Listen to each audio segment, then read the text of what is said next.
dividing line between the living and the dead. In other words, all the people in that prison were dead, and I was alive, so I was a visitor. So I came in, and I went to the visitors section in the little window, and then the door opened way over, and a guard let out this guy, and it was Henry, the real guy, the real Henry Leyva. And he came and sat down next to me, face to face, and I saw him exactly as I had seen him in photographs. And he looked at me, and he looked fierce, man. He was looking at me, and I didn't know what he was going to say.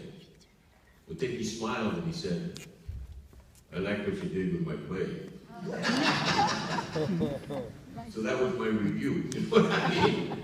I got him way back in that prison. So across that chasm, you know, between the living and the dead. Another interesting detail you may or may not have noticed in the play is the dance couple, Swabby. Dennis Stewart was the sailor.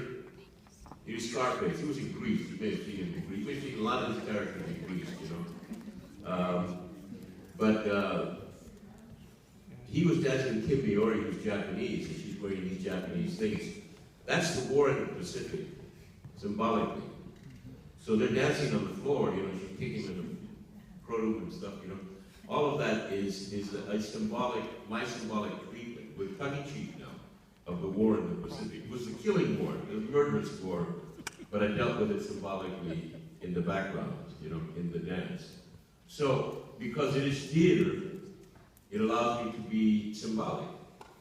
Most of the films that we see, except for science fiction, but even that in some cases, is very naturalistic. And so people have the tendency to think that all film has to be absolutely naturalistic, and it doesn't.